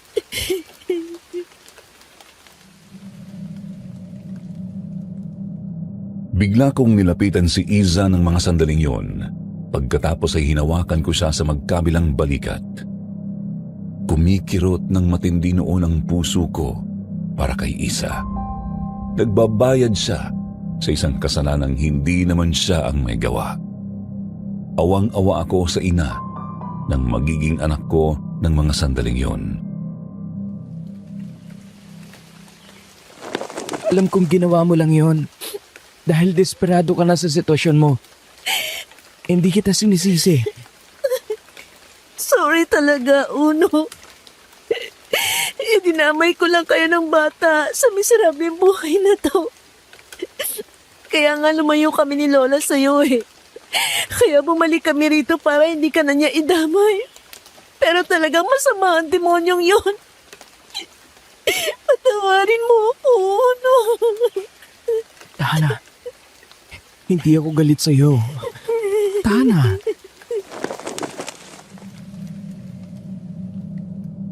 Niyakap ko si Isa. Nang mga sandaling yun, hindi ko alam pero bigla na lang akong may naramdaman kung ano sa dibdib ko bukod sa awa ko sa kanya. Kaya mabilis ko ring tinapos ang yakap na yun, kahit na parang ayaw ko pa. Isa, Lola Tasing, sa tingin ko, mas okay kung bumalik tayo sa Maynila bukas. Paghupa ng bagyo, lalakad agad tayo. Hindi ko kayo ligtas dito at mas mapoprotektahan ko kayo doon. Maghahanap po ako ng pwedeng makatulong sa atin para tigilan kayo ng aswang na yan. Sigurado ka ba, iho? Hindi na namin tatanggihan ang tulong na inaalok mo. Kung sigurado ka, kailangan talaga namin dyan ni Isa. Oo, Lola Tasing. Yun pong dating nag-alaga sa amin ni Greg nung mga bata pa kami sa bahay ampunan. Si Sister Teresa. Baka ako matulungan niya tayo. Naalala ko bigla ang madreng nag-aalaga sa amin ni na Greg noon sa ampunan. Si Sister Teresa, na bata pa lang kami ay marami nang ikinikwento sa amin na mga kababalaghan. Palagi nang ipinagmamalaki sa amin noon na minsan na siyang nakapatay ng aswang, kaya nga hangang-hanga kami sa kanya noon. Sa totoo lang ay siya agad ang unang naalala namin ni Greg matapos ikwento ni Lola Tasing sa amin ang lahat. Malakas ang bagyo ng gabing yun. Halos wala kaming ibang marinig noon kundi ang nakakatakot na ihip ng hangin sa labas, pati na rin ang langit-ngit ng mga nagtatanggalang bubong ng mga karatig bahay. Buti na lang at kahit papaano matibay at gawa sa bato ang bahay ni na Lola Tasing, kaya naman ligtas kami sa loob. Nakatulog si Iza noon sa kakaiyak. Si Greg naman dahil sa pagod nakatulog na rin sa sofa. Ako at si Lola Tasing na lang ang naiwang gising magdamag. Pareho kaming nagbabantay noon para siguraduhin ang kaligtasan ng aking mag-ina.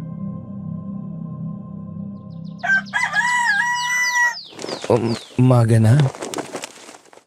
Nakatulog din pala ako. Greg, pare, gising. Umaga na. Anong oras na ba? Ewan, pero kaliliwanag lang sa labas, pare. Bumangon ka na dyan. Ano ang plano? Balik Maynila na tayo.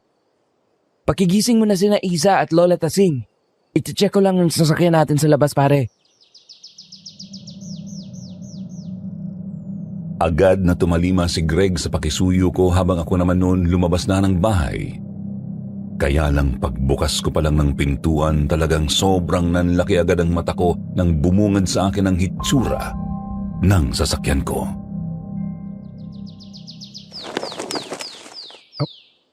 Anong nangyari sa sakyan natin, pare? Bakit tanggal ang bubong at tantad ng kalmot ang kotse? Butas pa lahat ang bubong at basag ang mga salamin. Mukhang alam ng gagong yon na may balak tayong umalis ngayon dito sa baryo.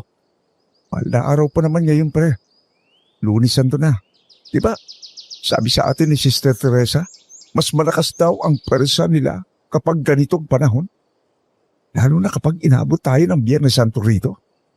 Sa araw na yun kasi, pare, kahit anong pangontra ang gamitin natin laban sa kanya, pwedeng hindi siya maapektuhan nun. Wala tayong laban sa kanya. Gagawa tayo ng paraan. Siguro naman, meron tayong pwedeng maarke lang sasakyan palabas sa baryong ito. Maghahanap ako. Ikaw lang? Oo. Maiwan ka rito. Hindi ako komportabling iwanan sina Isa at Lola Tasinggito nang sila lang. Pare, pakibantayan mo na muna sila. Teka, Uno, mag-almusal ka muna. Hindi ko napansin kanina pa pala nakikinig si Iza sa usapan namin ni Greg. Napalingon ako sa kanya nang humabol sa akin nung akma na akong lalabas ng bakuran nila. Oh, ginawang kita ng tinapay. Pasensya ka na, yan lang meron kami. E di bibili na lang din ako ng pwede nating kainin mamayang tanghalian. Dapat bago sumapit ang gabi. Makaalis na tayo rito. Aalis na ako para makahanap ako agad ng masasakyan. Kung samahan na lang kaya kita, di mo naman alam ang pasikot-sikot dito sa amin. Baka maligaw ka pa. Hindi na. Mapapagod ka. Baka makasama kay baby. Ano? Hindi naman siguro. Kailangan ko rin naman magpa-araw uno. Masama sa buntis ang palagi nakakulong sa bahay at hindi man lang kumikilos. Baka mahirapan ako mga anak. Kaya sama mo na lang ako. Sigurado ka ba? Kaya mo? Oo naman. Fine. Sige, halika na. Hinawakan ko ang braso ni Iza para alalayan siya. Akma na sana kaming lalabas ng bakuran nang muli na naman kaming mapahinto dahil narinig kong nagpahaging si Greg. Ay, salamat. Akala ko lalanggabi na tayo rito, Lola Tasing. Tara na ako sa loob. At baka mainggit pa ako. Sira talaga yon. Huwag mong pansinin yun, Iza. Tara na.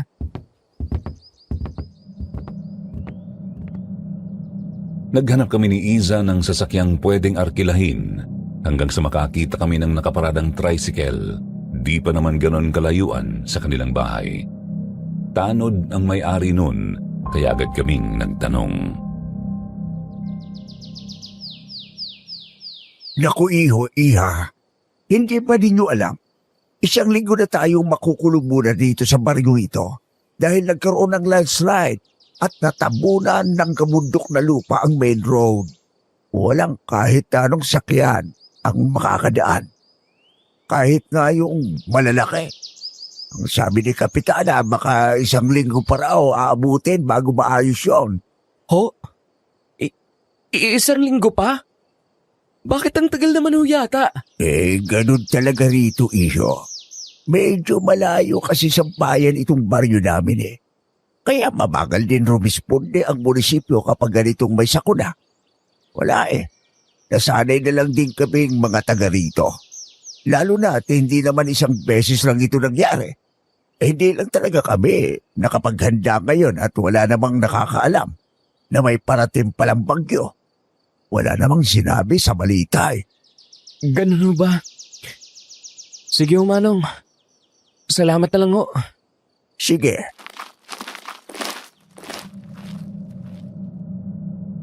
Bagsak ang balikat na tinalikuran namin yung tanod.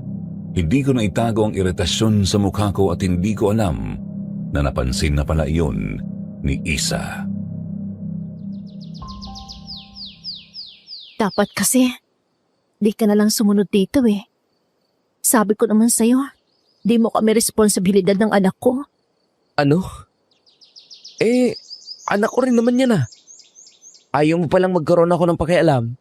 Bakit ipinaalam mo pa sa akin ang tungkol sa pagbubuntis mo? Ipinaalam ko lang naman sa'yo para hindi ka mabigla kung sakalin lumaki ng bata at hinanap ka niya sa akin. Akala ko kasi, wala kang gagawin at hayaan mo lang ako. Malay ko bang bigla mo na lang akong susundan dito? Yan tuloy, mapapahamak ka pa. Eka nga, bakit parang ikaw pang galit? Hindi ako galit. Nagigilty lang ako. Ako may kasalanan kung ba't pati ikaw makukulong sa delikadong baryong to na isang linggo. Di ba sabi ko naman sa'yo, naiintindihan ko kung bakit nagawa mo yun. Hindi ako galit sa'yo at hindi kita sinisisi. Kaya huwag ka nang sumimangot dyan. Halika, bumili na lang tayo ng pananghalian. May tindahan ba ng manok o isda man lang dito? Oo, buhay nga lang. Doon sa katabing bahay namin, may tindang manok doon yung kababata kong si Oscar. Umuwi kami ni Iza at naabutan naming sinusubukang ayusin ni Greg yung kotse. Pero talagang hindi na kaya. Wasak na wasak ito na para talagang sinadyang durugin. Hayaan mo na yan pare. Wala nang pag-asa yan. Isa pa, hindi rin naman tayo makakalabas ng baryo. Natabunan ng landslide ang main road. Walang makakadaang kahit na anong sasakyan doon sa loob ng 1 linggo. Ano? Paano yan pare? Wala tayong magagawa pare. Di ko naman pwedeng pabayaan ang mag-ina ko. Bahala na. Puprotektahan ko na lang sila rito. Dax, Mr. na Mr. ang dating ha? Sira ulo. Huwag mo nga bigyan ng ibang kahulugan tong ginagawa ko. Gusto ko lang magpakatatay sa magiging anak ko. Oh, talaga lang ha? Oo, talaga. Iti ayos lang pala. Anong ayos lang ang sinasabi mo? Si Isa, ayun oh. Mukha kasing ang saya niyang kausap yung nagtitinda ng manok. In fairness, may itsura yung lalaki. Ayos na rin. Marahas akong napalingon bigla doon sa inunguso ni Greg. Nagsalubong agad ang kilay ko nang makita kong nakikipagtawanan nga si Isa doon sa lalaking tinawag niyang Oscar kanina. Di ko alam, pero parang kumulo bigla ang dugo ko. Ang lakas kasing mang-asar ni Greg. Kung nakakamatay lang ang tingin, kanina pa bumulag tayang kausap ni Isa. Nangya ka pare. Kung makaria ka parang... Ano? Wala naman akong sinasabi ah. Bahala ka nga dyan, buisit.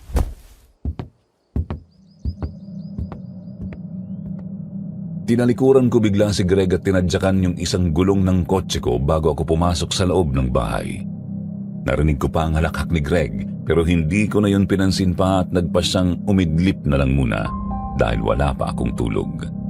Iniisip ko noon baka antok lang ako kaya napaka-irritable ko. Tanghali na nang muli akong magising. Oh, gising ka na pala pare. Tamang-tama. Malapit nang maluto yung adobong manok.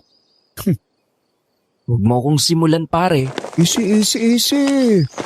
Ang ilit ka agad ng ulo neto. Alam mo naman kasi namang problema na ako. Inaasar mo pa ako dyan. Sorry na. O siya, bumangon ka na pare. At walang katulong si Isa doon sa kusina. Nagigib lang ako ng tubig para hindi na natin kailangan lumupas mamayang gabi.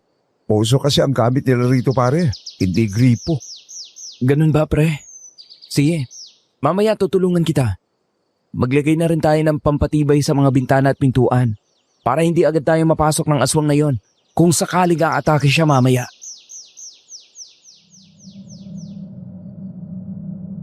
Sir Jupiter, hindi nangyari ang inaasahan naming pag-atake ng aswang ng gabing yun. Kahit noong mga sumunod na araw, naging tahimik din ang pananatili namin sa probinsya. Sinubukan ko ring kontakin sina Mami at Daddy sa loob ng ilang araw na yon para makahingi ng tulong pero hirap na hirap talaga akong makakuha ng signal. Ganun pa man, medyo kampante naman ako ng mga sandaling yon dahil hindi nga nagpaparamdam ang aswang. At ang akala ko ay tuloy-tuloy na yun. Hanggang sa sumapit ang araw ng Huwebes Santo. Hindi pa rin nagre-reply ang parents mo. Tingin mo, hindi pa rin na natatanggap yung text message mo? Nakapag-send naman ako ng message pare. Kaya lang, hindi ko alam kung nabasa ba nila.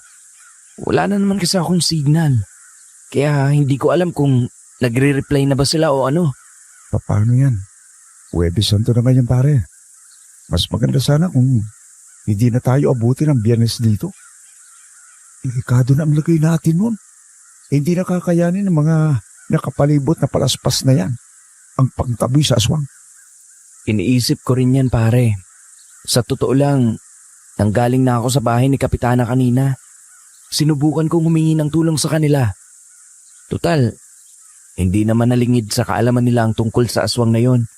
Kaya lang, wala sa kanilang gustong makialam. Halos lahat sila takot kay Gonsalvo. Wala tayong ibang aasahan dito, kundi mga sarili lang natin. Nag-aalala ka kay Isa? Oo naman pare. Kung alam mo lang kung anong nararamdaman ko ngayon sa tuwing iniisip kong kukunin siya ng demonyong yon. Hindi naman ako bayolenteng tao pero para bang gusto kong makipagpatayan eh. Hindi ako papayag na makuha siya ng aswang na yon. Hindi pwedeng mapahamak sila ng magiging anak ko. Oh, bakit naman tumatawa ka dyan? Hindi naman ako nagbibiro ah. Ikaw naman kasi pare, hindi mo pa napapansin? Bago tayo nagpunta rito, puro anak mo lang ang concern mo. Pero ngayong kasama na si Isa, sakop na sa pag-aalala mo. Alam mo, palagay ko, hindi na lang yan dahil nanay siya ng magiging anak mo eh. Pinilit kong ibukanon ang bibig ko para kontrahin sana ang sinasabi ni Greg. Pero sa huli ay walang kahit na anong salitang lumabas mula sa lalamunan ko kundi isang malalim lang na buntong hininga. Mukhang kahit ang sarili ko nagsasawa na noon sa katatanggi ko sa totoo kong nararamdaman tungkol kay Isa. Hindi ko lang gustong aminin pero noong unang gabi pa lang ng muling pagkikita namin ni Isa, alam kong may kakaibang damdamin ng nabuhay sa dibdib ko. Kaya nga hindi ako nagalit sa kanya nang malaman kong ginamit niya ng ako para makatakas sa sitwasyong kinasasadlakan niya. Pero natotorpe ako at kahit kay Greg, hindi ko maamin ang tungkol doon kaya pilit ko pa ring dinidinay. Alam mo pare, kung ano-ano na namang pumapasok sa imagination mo eh. Diyan ka na nga muna at pupuntahan ko lang si Isa. Kanina pa hindi lumalabas ang kwarto yun eh.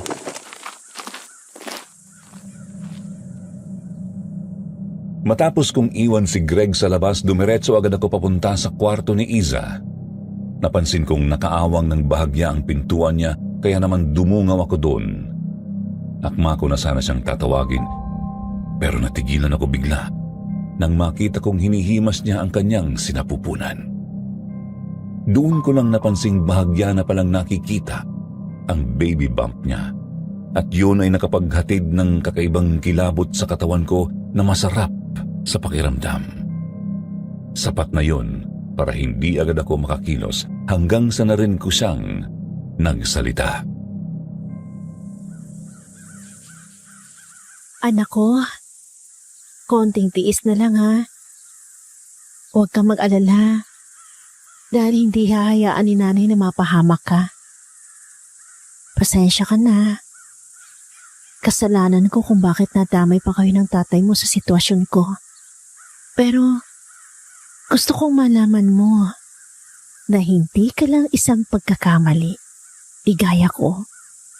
Ginusto kitang dumating sa buhay ko, anak. At ginusto ko rin siyang maging tatay mo. Dahil mabuti siyang tao. Isa. Sana sa kanya ka magmana, anak. Mabait, matalino, matulungin sa kapwa at matapang. Biruin mo, anak, ha?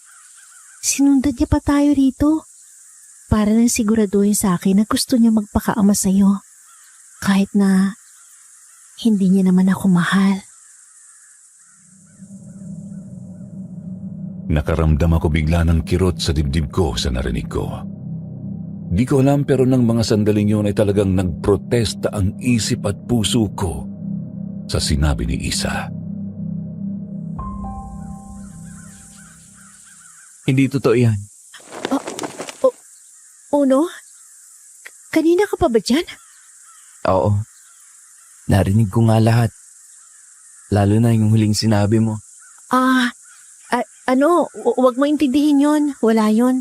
Sabi kasi nila, maganda raw na habang ipinagbubuntis kong bata, kinakausap ko siya para maging pamilyar siya sa boses ko. Kaya, ganun.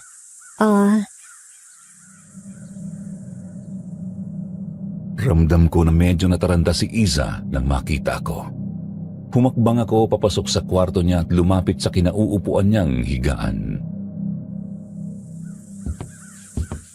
Mali naman yung sinasabi mo sa anak natin eh. Ha? Alin?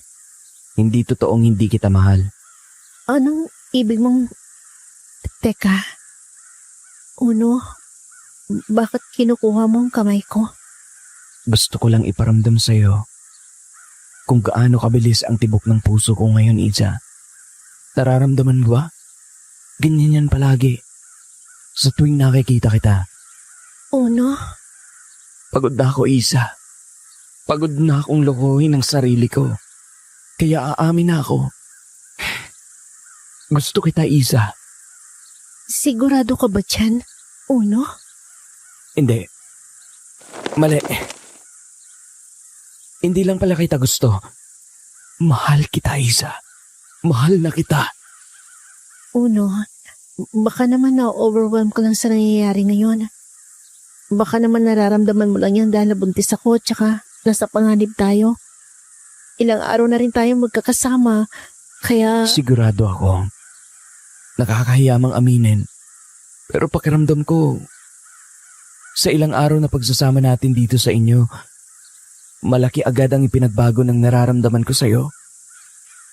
Attracted lang ako sa'yo noong una kitang makita, pero ngayon, Isa, alam ko mahal na kita. Hindi na nakasagot pa si Iza sa akin. Napatangan na lang siya at halos malaglag pa ang panga niya sa pagkabigla habang nanlalaki ang mga mata. Tinitigan ko ang mukha niya ng mga sandaling yun, Sir Jupiter, at pakiramdam ko, lalo pa akong nahulog dahil sa paningin ko ay napakaganda niya. Unti-unti ay inilapit ko ang mukha ko sa kanya at akma ko na sana siyang hahalikan. Walang hiya ka, Gonsalvo! Walang hiya ka! Hindi mo kahit kailan makukuha ang apo ko! Hindi ako papayag! Isa, ang lola mo. Diyos ko po, ang aswang, nandito siya. Isa, anong nangyayari sa'yo, Isa? Ayos lang ako, Uno. Wala to. Please, puntaan mo si Lola. Baka mapaamag siya sa kamay ni Gonsalvo.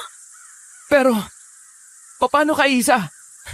Baka puntahan ka niya dito. Tigilan mo na ang apo ko, Gonsalvo! Tigilan mo na kami! Bumalik ka rito! Mukhang papunta dito sa tapat ng kwarto mo ang walang iya, Isa. Halika, bilis. Lumayo ka dyan sa bintana at dito ka lang sa likod ko. Sumunod agad si Iza sa sinabi ko. Nung nasa likod ko na siya, dinampot niya bigla yung palaspas at rosaryo na nakapatong sa ibabaw ng damitan niya. Nasa labas lang siya, Uno. Mukhang naaamoy niya tayo rito sa kwarto. Ano gagawin natin? Madilim na sa labas, diba? Patayin mo ang ilaw, Uno. Hindi biniyayaan ng matalas na paningin sa diliman lahi ni na Gonsalvo. Di gaya ng ibang aswang. Kahit maamoy niya tayo, hindi niya tayo maaninag. Sige, Isa.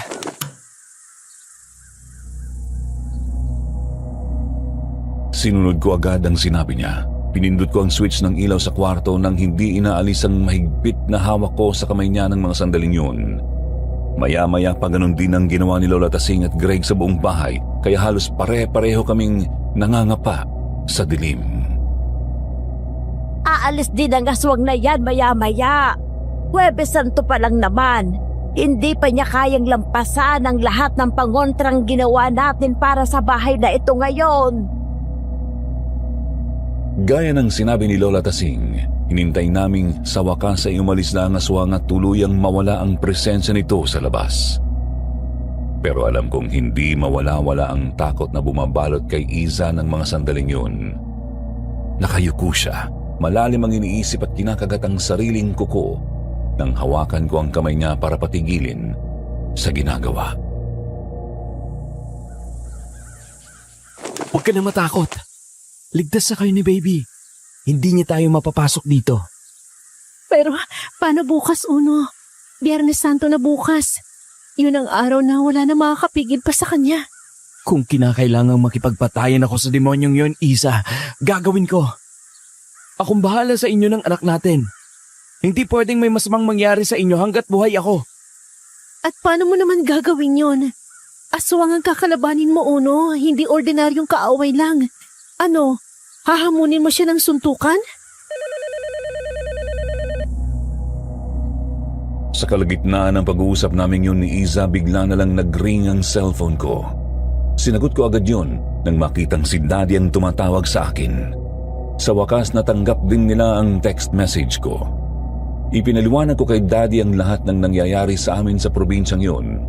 Bagamat hirap siyang maniwala, hindi na niya ako inusisa pati binalita na lang niya sa amin na susunduin niya kami bukas para umuwi ng Maynila.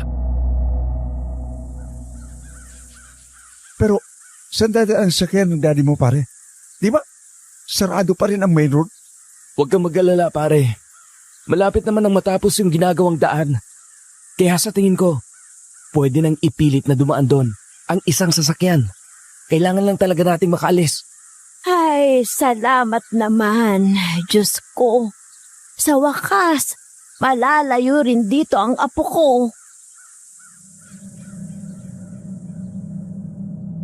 Kinabukasan, eksaktong araw na ng Biyernes Santo. Maghapon kaming naghintay sa pagdating ni Daddy pero bigo akong makatanggap ng kahit anong update mula sa kanya. Hanggang sa inabot na naman ang dilim at nandoon pa rin kami sa baryo.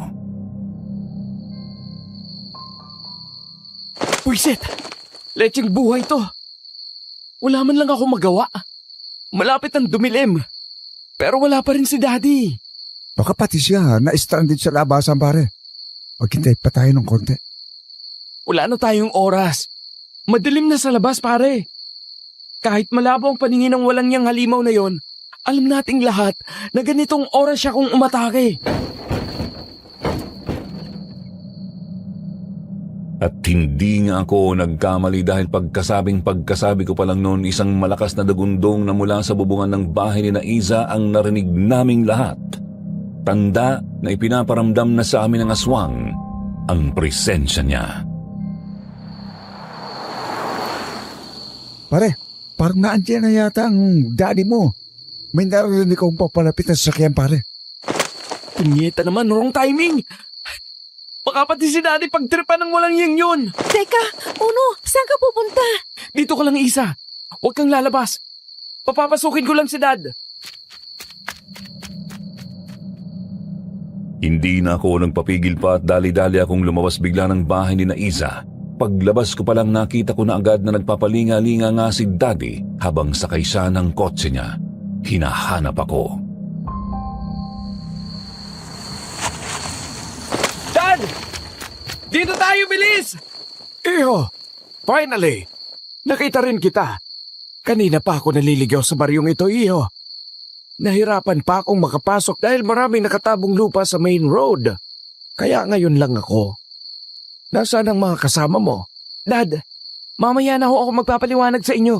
Pumasok na lang muna tayo sa loob. Hindi ho tayo ligtas dito sa labas.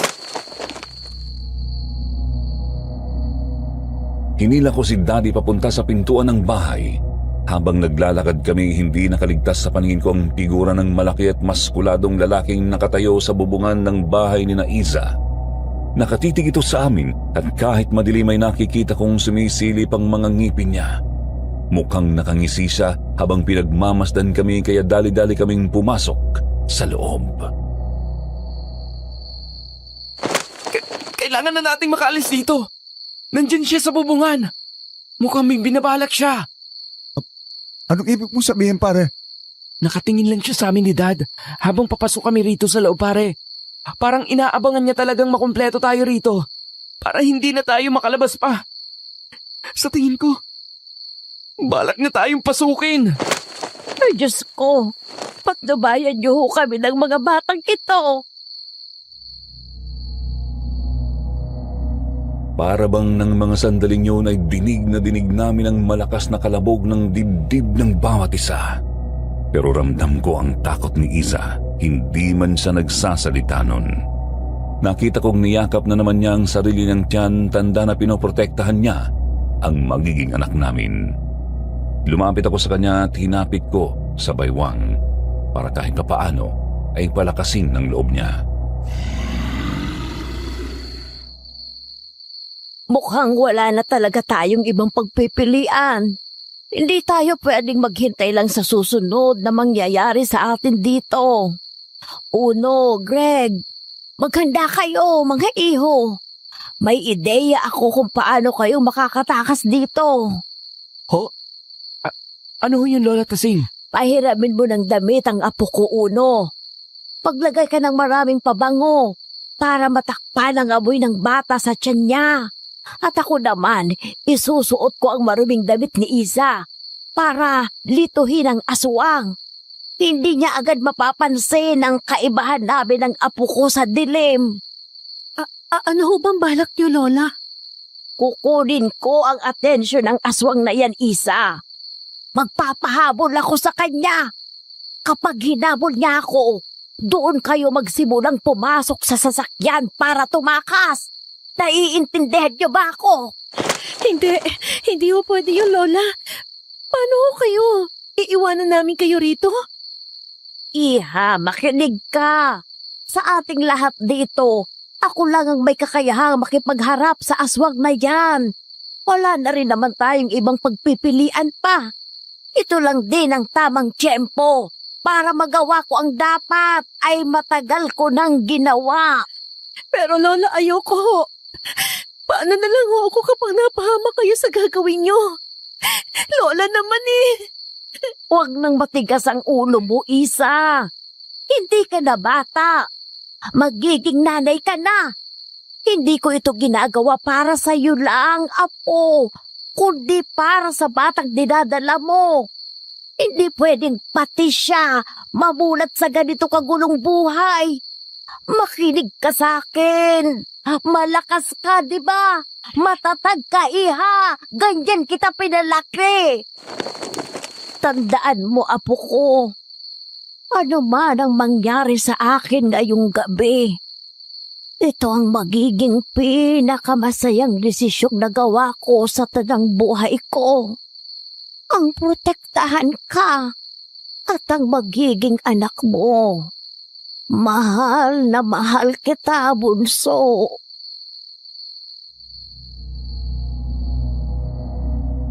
Hindi na nakasagot pa si Isa sa sinabi ni Lola Tasing. Nakita ko na lang na tumulo ang luha sa mga mata niya pero tinanguan niya agad ang kanyang lola habang nakahawak sa kanyang tiyan.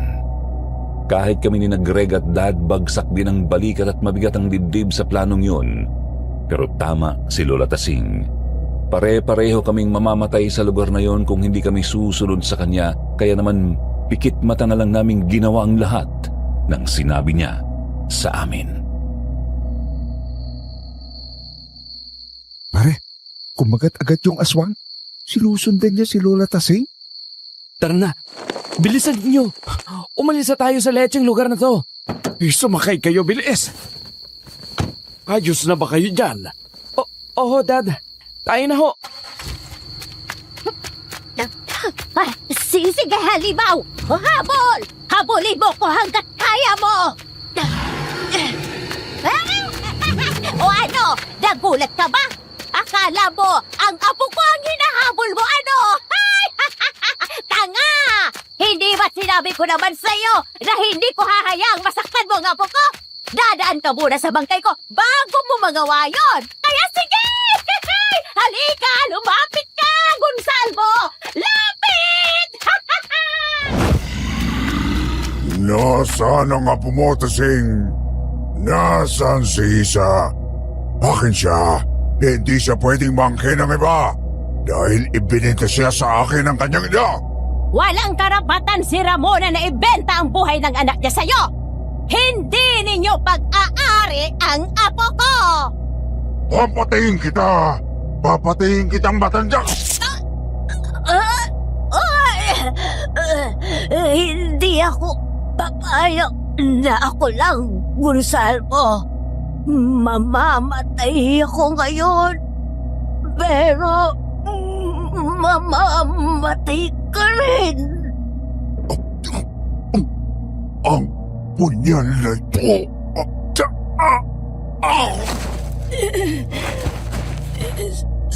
Sa wakas, matatahimik na rin ang buhay ng aking mga apo.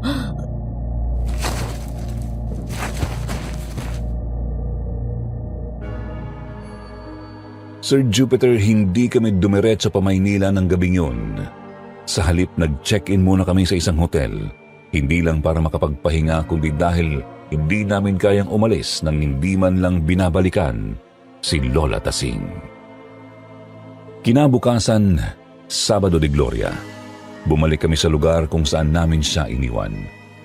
Halos gumuho ang mundo ni Iza nang abutan naming nakahandusay ang katawan ng lola niya sa kalsada. Butas ang gitna ng dibdib niya, pero wala ron si Gonzalvo. Ang tanging iniwan nito ay ang mga nagkalat na abo sa paligid ng bangkay ni Lola Tasing. Abo na may matapang at masangsang na amoy. Doon naming napagtanto, wala na si Gonzalvo. At kahit walang saksi, alam namin yun ang naging kapalit ng sakripisyo ni Lola Tasing. Sir Jupiter, yun na yata ang pinakamalungkot na tagpong nasaksihan ko sa tanang buhay ko. Pero kung may isang bagay akong napatunayan, yun ay kung gaano katatag si Iza. Sa kabila ng sakit na gawa niyang bumangon. Dinala namin ang bangkay ni Lola Tasing sa Maynila at doon siya inilibing. Tinanggap naman siya ng pamilya ko at sa huli, doon na rin nakipisan si Iza sa bahay namin. Hindi naging madali para sa amin na basta na lang kalimutan ang lahat ng nangyari. Pero sa paglipas ng panahon, natutunan din namin tanggapin ang mga sugat ng nakaraan. At sa wakas, matapos ipanganak ni Iza ang anak naming babae, nagpakasal na kami. Pero tulad ng anumang pagsasama, hindi naging perpekto ang buhay mag-asawa namin ni Iza. Dumaan pa rin kami sa maraming pagsubok. Mga hindi pagkakaunawaan, mga sakripisyong kailangan naming gawin, at mga panahong akala namin ay bibigay na kami sa bigat ng buhay. Pero sa kabila ng lahat, nanatili kaming magkasama. Dahil alam naming wala ng pagsubok na kasing tindi ang pinagdaanan namin noon. Ngayon, maayos na ang buhay namin. Masagana at payapa. Hindi lang isa, kundi may iba pa kaming anak na nagpapasaya sa aming pamilya. Hindi na kami hinahabol ng nakaraan at ang tanging naiwan na lang sa amin ay mga alaala. Masasakit man, pero mahalaga. Ngunit bago ko pa man tapusin ang kwento kong ito, gusto ko lang sanang mag-iwan sa inyo ng isang tanong. Ano ang gagawin niyo kung sakaling kayo ang napunta sa kalagayan ng asawa kong si Iza? Comment naman po kayo ng inyong opinyon at saloobin dahil gusto ko iyong mabasa. Muli, ako nga po pala si Uno at maraming salamat sa inyong pakikinig.